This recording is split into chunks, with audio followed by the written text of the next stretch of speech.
lecture, we discussed about some concepts related to motion. We discussed what is displacement, what is speed, what is difference in between them, what is path length, what is average velocity, instantaneous velocity, average speed, instantaneous speed, then acceleration and their forms, some graphical representations related to that. And today we are going to discuss about average and instantaneous acceleration again. Here, as per our definition, we know the meaning of average acceleration and instantaneous acceleration. When we consider there are two velocities for different time instants, then the difference between velocity to the time interval called as the average acceleration. It means you can see it over here. Acceleration average can be given as vector v2 minus vector v1 upon t2 minus t1. Now let's distribute this term for x and y components. You'll get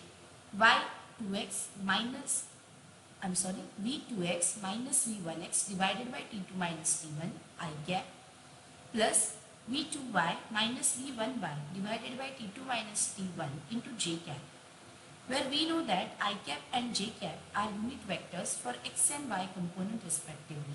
Now this is value of A average for x component.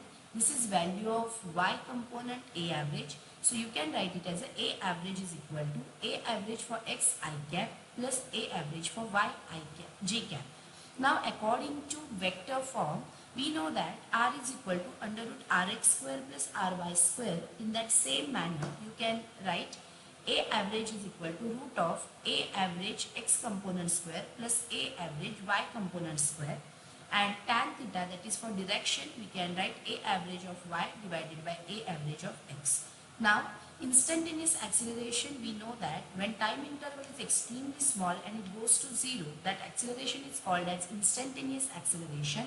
So you can write it over here, limit of delta t tends to 0, delta v upon delta t. Let's split it into x and y. Delta vx upon delta t I cap plus delta vy divided by delta t j cap. Now we know that v is equal to dx by dt. After substituting these values, you will get d2x by dt square I cap plus d2y by dt square into j cap. Now let's substitute in place of d2x by dt square, that is ax, d2y by dt square like ay. So you will get a is equal to under root either ax square plus ay square or d2x by dt square square plus d2y by dt square square, and its direction is given by dvy upon dt divided by dvx upon dt overall dvy upon dvx. Now these both equations are with the same skeleton, but you have to substitute different values. One is for velocity and one is for acceleration. Now you can see few examples over here. Just have a quick view.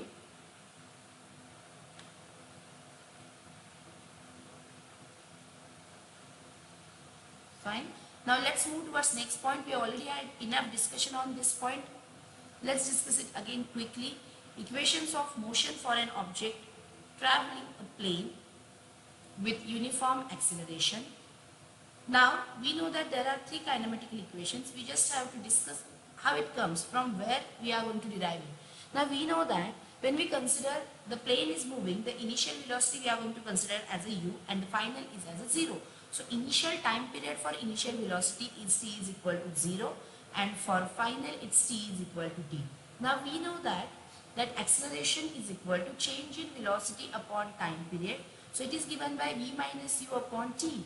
T minus t2 minus t1, where t2 is t and t1 is 0. So you'll get a is equal to v minus u divided by t only. So finally, after derivating this equation, after splitting this equation, you'll get v is equal to u plus at.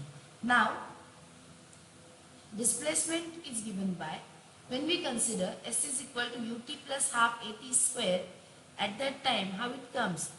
Here we are going to discuss about V average value. V average means u1 plus u2 divided by 2. Average का मतलब होता है mean. So u1 is equal to u, u2 is equal to v. So V average will be u plus v upon 2. Now S is equal to velocity into time. Why? Because of velocity is equal to distance upon time. So distance is equal to velocity into time. Velocity का value you have v plus u upon 2 into t. Now in place of v you can substitute u plus at from equation 1. So u plus at upon 2 you will get s is equal to ut plus half at square. Now according to this you can split this equation for two different components. One is for x, one is for y. So sx is equal to uxt plus half axt square. Sy is equal to uyt plus half ayt square. So in this way the motion along x direction of an object is completely controlled by the x component of velocity and acceleration, while the motion along the y direction is completely controlled by the y component of these equations. So this is all about 2D dimensional system. Here you have 1 or 2 examples in your textbook.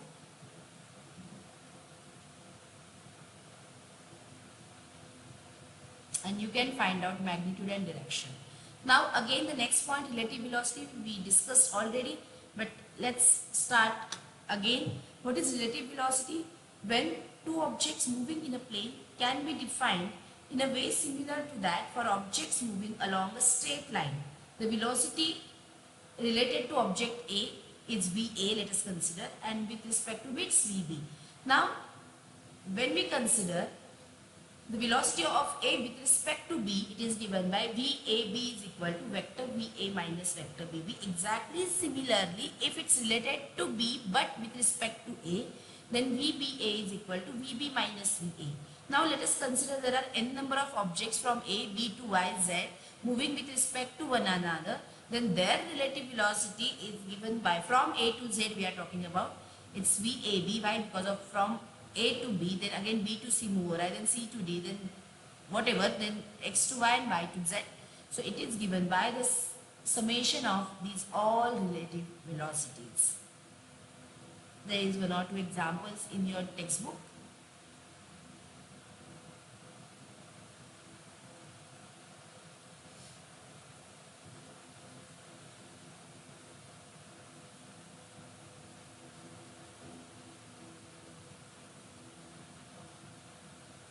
Solution.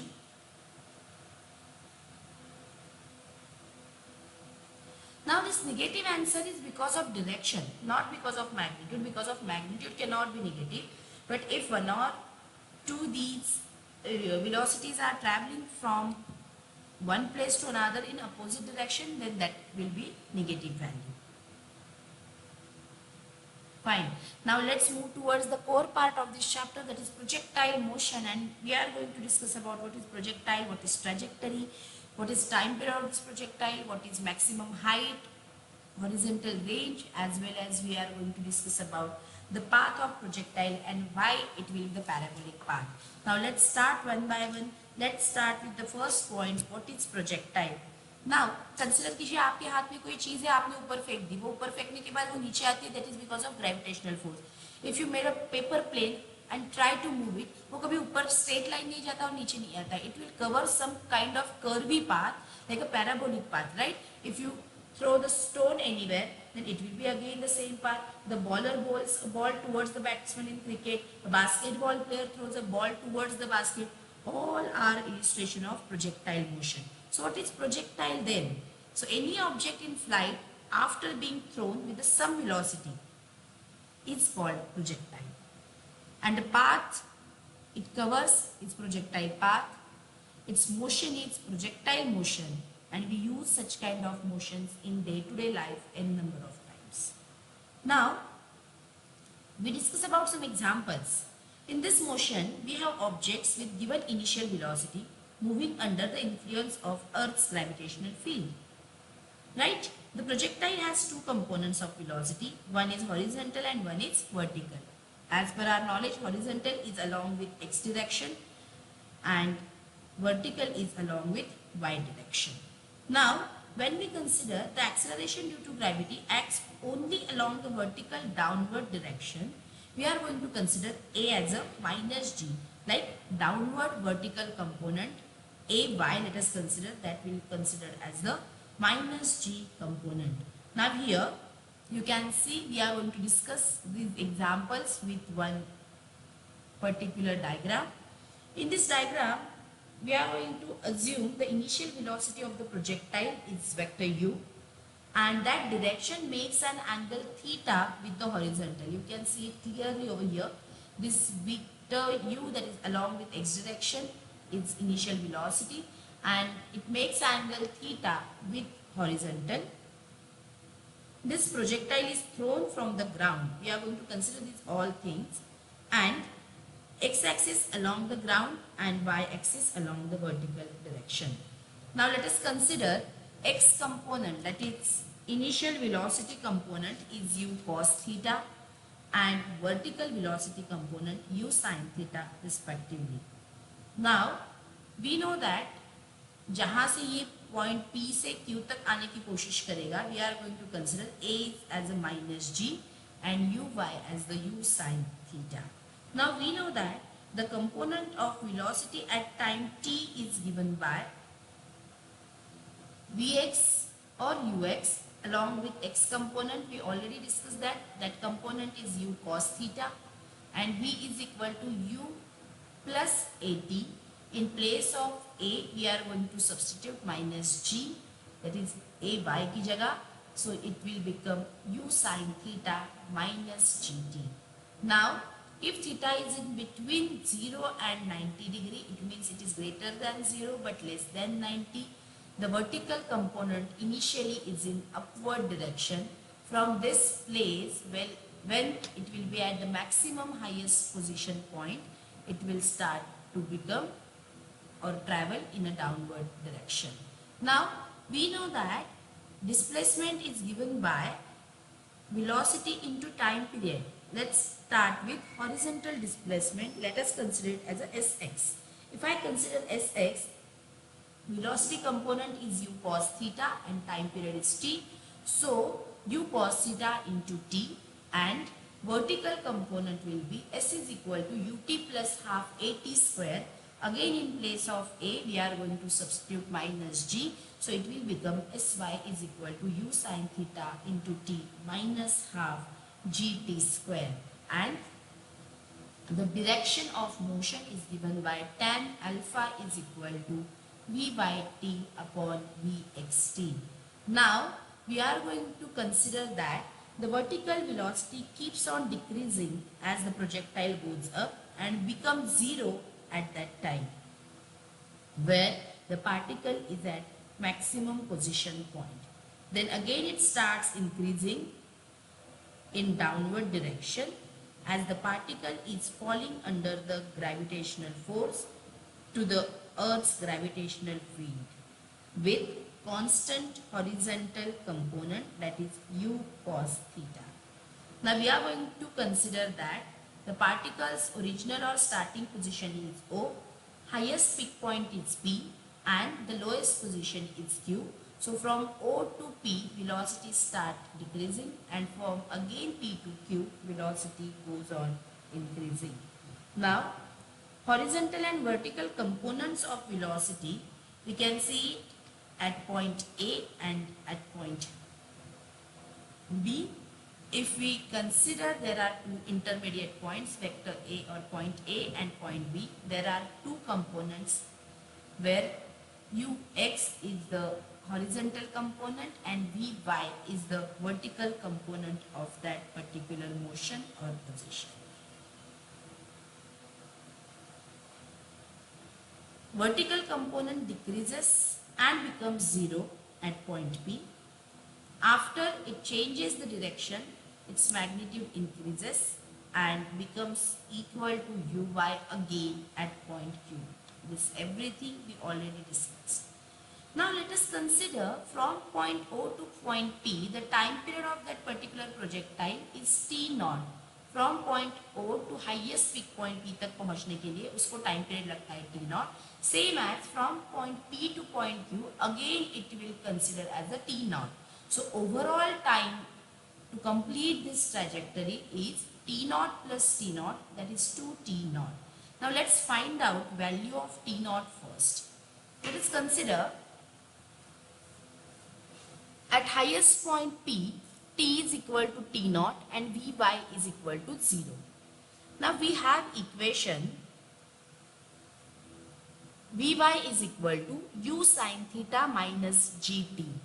Now let us consider here at point P, Vy is equal to 0. So this equation becomes 0 is equal to u sin theta minus gt. Now we are going to consider at this point time period is t naught. So again this equation becomes u sin theta minus gt naught is equal to 0. So t naught will be u sin theta upon g.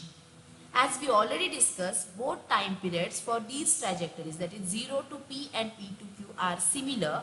That's why t is equal to 2t naught. We called it as a time of flight. That's why it is given by capital T is equal to 2u sin theta upon g. Now we are going to find out value from O to point Q, that is horizontal range R. Now again this will be considered as the displacement. So displacement is equal to velocity into time. Here we are going to consider horizontal component, that is ux. Now we know the value of ux is u cos theta. So r is equal to u cos theta into from point O to point Q. It covers whole trajectory. So the time period is capital T. So it will become 2t naught into u cos theta. Now value of t naught is u sin theta divided by g. So this value become u cos theta into 2u sin theta whole divided by g. Now we know 2 sin theta cos theta is sin 2 theta. So it will become 2u square cos theta sin theta divided by g. In place of 2 sin theta cos theta, we will substitute sin 2 theta. So this will become r is equal to u square sin 2 theta divided by g, which is called as the maximum horizontal distance travelled by projectile, called as the horizontal range. Now we know that the maximum value of sine is at 90 degree, that is sin 90 is equal to 1. So the maximum value of this term will get it at sin 2 theta की जगह 90 degree आ गया है. In place of 2 theta, if we require 90 degree, then value of theta must be equal to 45 degree. So when theta is equal to 45 degree, then u square sin 90 upon g, sin 90 is equal to 1. Therefore, r will become u square upon g, which we consider as the maximum value of range. Therefore, you can say that, please underline this, the maximum horizontal range will get it at theta is equal to 45 degree. Now we had discussion about time period of trajectory, we discussed about the range of trajectory. Now let's find out value for maximum height and the path of projectile. Now let us consider the maximum height h is from point O to point P. Now we know that s is equal to ut plus half at square. Now in place of s we are going to consider h, that is maximum height, that is displacement only. Then ut, where we are going to consider the vertical distance, that's why vertical component of that particular velocity u sin theta into t naught minus half gt square. So in place of a we are substituting minus g. So this equation will become u sin theta t naught minus half g t naught square. Now we know the value of t naught, that is u sin theta upon g. Let's substitute that values. U sin theta into u sin theta upon g minus half g u sin theta upon g whole square. When you just simplify this equation, you will get u square sin square theta upon 2g. Now u sin theta is uy, therefore uy square upon 2g. This is value of height. So in this way, you discussed about these equations, that is time period is 2u sin theta upon g, range is u square sin 2 theta upon g, height is equal to u square sin square theta upon 2g. So by using these formulas, you can find out time period, height and range of projectile. Now we are going to discuss about equation of motion for a projectile, why this will considered as the parabolic path and its reason behind that. Now we are going to derive the equation of motion. This can be obtained by eliminating t between the equations giving these displacements. It means when projectile starts from its initial position, displacement is 0, therefore x is equal to 0, and their displacement components, that is Sx and Sy, we can consider as x and y components. Sx is equal to x and Sy is equal to y. Now, displacement is equal to velocity into time. For horizontal component, we'll consider u cos theta into t. Therefore, value of t become Sx upon u cos theta. But as per we consider that Sx is equal to x, therefore t is equal to x upon u cos theta. Now, y is equal to ut plus half at square. Let's use vertical component. In place of y, we use u sin theta into t minus half gt square. Here we use in place of a is equal to minus g. Now, substitute value of t in given equation. T is equal to x upon u cos theta. So this equation will become u sin theta into x upon u cos theta minus half g x upon u cos theta square. After simplifying this, you will get y is equal to tan theta into x minus half g upon u square cos square theta into x square. If you consider this equation, at that time, this is in the form of y is equal to ax plus bx square, where you can see a is equal to tan theta and b is equal to minus half g upon u square cos square theta. Y is equal to ax plus bx square. This is the equation of parabola, and our equation is again in that form only. That's why the path of trajectory of the projectile is parabolic path. I hope you understood. This question might be there for 2 or 3 marks, where you have to derive this whole equation only if that is for 2 marks, and if the question is for 3 marks, you have to draw that diagram again. Now, let's move towards the next point. I think this is the second last point, that is uniform circular motion. The term itself says there is something which is uniform inside me. Now, what is that term? An object moving with the constant speed along a circular path is said to be uniform circular motion. So, when the speed of the object is constant, that term is called as the uniform circular motion. But it is only possible if the velocity is always tangential to its circular path without changing magnitude. Now, please underline this line. Why? Because of it's very important for your MCQ question. They might be asked for which term remains constant during uniform circular motion. Now, when we consider to change the direction of velocity, we require acceleration. If the acceleration or its component is in the line with the velocity, it is always change the speed. In case it will not continue as a uniform circular motion. Why? Because of uniform circular motion, it's like a constant speed motion. If the velocity only changes, it won't remain the uniform circular motion after that. Now, according to this, if we want to apply acceleration, there are 2 conditions which are important. One, the acceleration must be perpendicular to the tangential velocity, and acceleration must be with the constant magnitude or always directed towards the center of circular trajectory. And when acceleration moves towards the center or towards the circular trajectory, that is called as centripetal acceleration. And the force which is like a cause for this acceleration is called as the centripetal force. Now, when we are going to consider the centripetal force and acceleration, at that time you can derive the derivation for its value. Now, what is time period, what is radius vector, and what is angular speed? Let's discuss these terms. Time period, we know that the time required to complete one revolution. Here, one oscillation, one revolution, one vibration, one round around the circumference, whatever, that time is called as the time period. What is radius vector? What is radius vector? Which shows the radius from center to the circumference. And what is angular speed? Angular speed means angular displacement upon time period. Now, what is angular displacement? if I consider there is one radius vector and it makes angle, let us consider OP naught and OP, these two are radius vectors. They make an angle theta at the center of circle. Then that angle is called as the angular displacement. Why? Because of these two radius vectors are separated with angle theta. That's why it is called as the angular displacement. That angular displacement upon time period is angular velocity. Now we know that in circular motion, particle covers a circumference of the circle.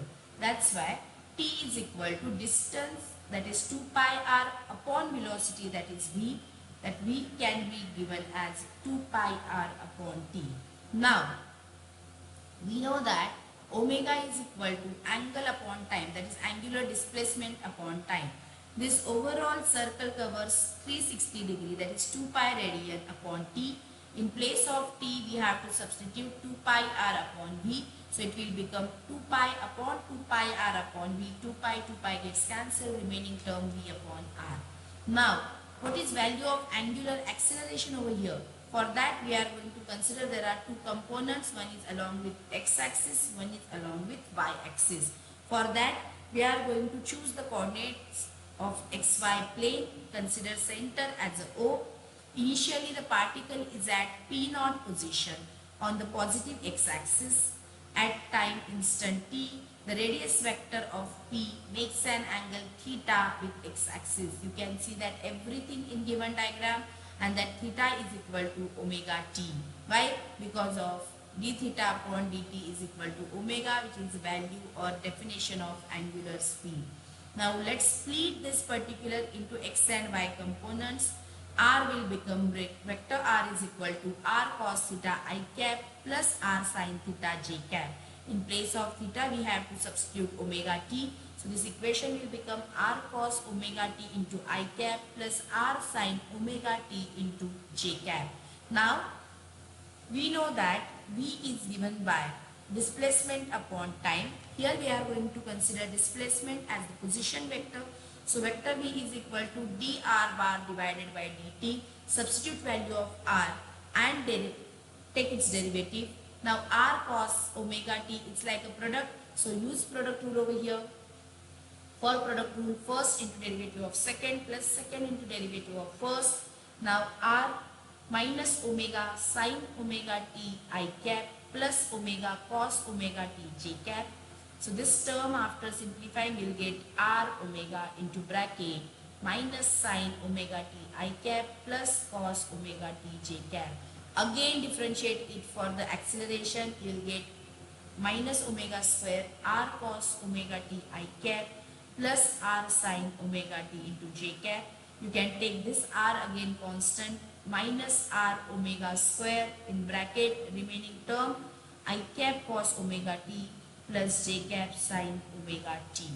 Now this is value of position vector r. So A is equal to minus omega square vector r. After simplifying this term, you will get it's in a magnitude form, numerical form. It will become A is equal to plus r omega square. Now omega is equal to v upon r. So v square upon r square into r. One r gets cancelled, remaining term v square upon r, or in place of v upon r, again we'll substitute omega, so it will remain v omega. As per we know, F is equal to ma, so find out value of magnitude of force also. It will become mr omega square or mv square upon r or mv omega, called as the centripetal force. Now you can use these forces to find out force, to find out acceleration, to find out velocity also, as per given terms with equation, which formula you have to use, you have to decide. At last, let's move towards the last point, that is conical pendulum and its time period. We required, this is the application of uniform circular motion. So first of all, what is conical pendulum? It's a simple pendulum with a bob of mass m. Is suspended by a string having length L and moves along an arc of a vertical circle. Now, if we consider The mass instead revolves in a horizontal circle and string which makes a constant angle with a vertical. Describe a cone. Look at here. It can describe a cone. That's why it is called as the conical pendulum.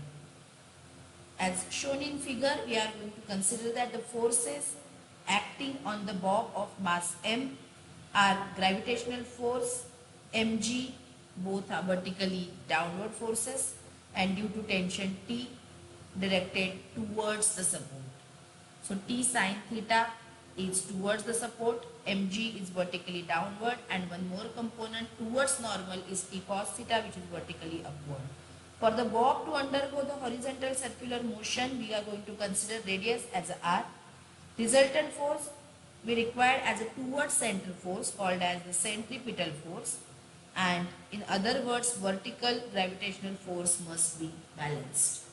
So let's start one by one. Here we can see from m, T cos theta is vertically upward, mg is vertically downward. They both balance each other. So you can write T cos theta is equal to mg. Similarly, this T sin theta is towards the center. So here the force which is called as the centripetal force. So this component of tension balances the centripetal force component. So you can write T sin theta is equal to mv square upon r. So we have two equations right now. T cos theta is equal to mg and T sin theta is equal to mv square upon r. Take a ratio of both of them, you will get tan theta is equal to mv square upon r divided by mg, that is v square upon rg. Now we know that velocity is equal to distance upon time. Here that bob produces the horizontal circular motion. So this covers the circumference as the distance. So v will become 2 pi r upon t. Now substitute this value of v in given equation. You will get tan theta is equal to, in place of v, 2 pi r upon t whole bracket square divided by rg. So it will become 4 pi square r square upon t square into rg. Write this equation for the value of t square. T square is equal to 4 pi square r square upon rg tan theta. Now take a square root, then t is equal to 2 pi under root r upon g tan theta. Now from this diagram you can see value of r can be written as L, you can see it over here, r, here theta. So sin theta is equal to r upon L. So r equals with L sin theta. Substitute this value over here, 2 pi L sin theta upon g tan theta. Now in place of tan theta, substitute sin upon cos again. So L sin theta cos theta divided by g sin theta. Sin theta gets cancelled. Remaining term t is equal to 2 pi under root L cos theta upon g. This is correct equation. But again, if you want to simplify this, again look at this diagram. For this theta, cos theta can be written as h upon L. So h is equal to L cos theta. So in place of L cos theta, you can substitute h. This equation will become t is equal to 2 pi under root h upon g. Now this term, that is t is equal to 2 pi under root L cos theta upon g, correct है. t is equal to 2 pi root of h by g, ये भी सही है. t is equal to 2 pi under root r upon g tan theta. This is again correct.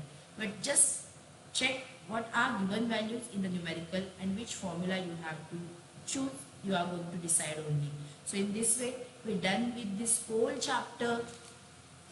We discuss about n number of things, that is motion, their terms, their conditions, their graphical nature, then projectile motion, then uniform circular motion, their applications, conical pendulum and all. So after this, we are going to discuss about the chapter sound. But before that, just remember one thing, this chapter will be there without option 6 marks and with option 8 marks in your question paper. I hope you understood everything.